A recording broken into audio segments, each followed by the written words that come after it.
Welcome back to 100 more worthwhile DOS games, where I replace every game on the worthwhile DOS games list with one of similar quality from the same genre. Phobos, we have a problem. This is Doom, the most popular DOS FPS game in history, one that millions of people still play today. You're the last surviving space marine on a moon base orbiting Mars, in a UAC facility that has unwittingly opened the gates of hell itself.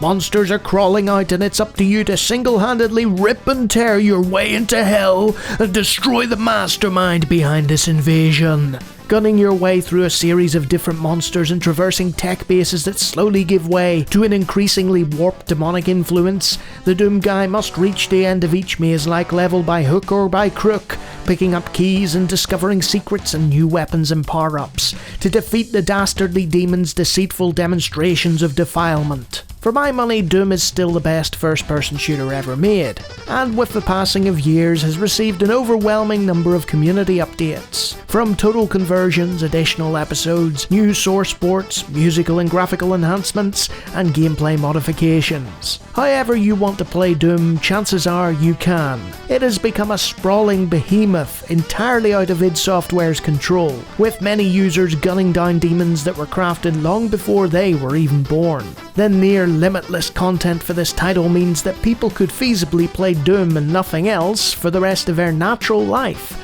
and still barely scratch the surface of what's available to them. No other game from the DOS era can really boast that. Doom received a sequel where Doom Guy has to save Earth from another demonic invasion. It added the Super Shotgun, the best weapon in gaming history, and a series of terrifying monsters with new abilities that demanded you alter your tactics accordingly. The list has both these titles under one entry, and it's a hard ask to come up with a title to take its combined spot at the top of the FPS mountain. This doesn't mean that Doom can't be replaced with another great shooter, no. The problem is that the worthwhile DOS games list has almost all the worthy alternatives covered already. From Build Engine Duke 3D, Blood and Shadow Warrior, to the obvious id Tech 1 options in Raven's Heretic or Hexen, or the precursor from id in Wolf 3D or the successor in Quake. The obvious answer is Final Doom, but since it's already part of the Doom series, I'm going to throw a related curveball.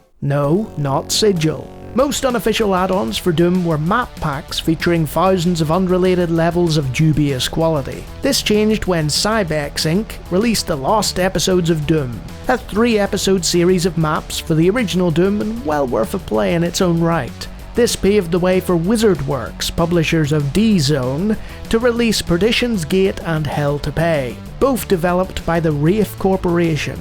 These add-ons for Doom 2 featured new maps, textures, and even monsters for the player to fight, but otherwise the gameplay was identical. But why should you care about these fan-made add-ons that happened to be commercially released? Because of the people behind them. These games were made by a team containing Tom Mustaine, Mackie McCandlish, and Jimmy Sieben. Their names may not be as famous as John Romero and John Carmack, but between them they helped shape the foundations of the first-person shooter genre, appearing in teams that developed Call of Duty, Quake, Halo, Half-Life, Borderlands, Counter-Strike, Titanfall, and the latest shooters like Apex Legends and the more recent Doom series. They all had two things in common.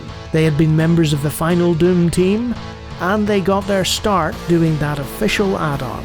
So after completing the Plutonia experiment in Doom 64, but before taking a deep dive into community modifications, check out these other two great titles related to both Final Doom and the series as a whole. Let's just see if I can find it. Oh, might be in trouble now.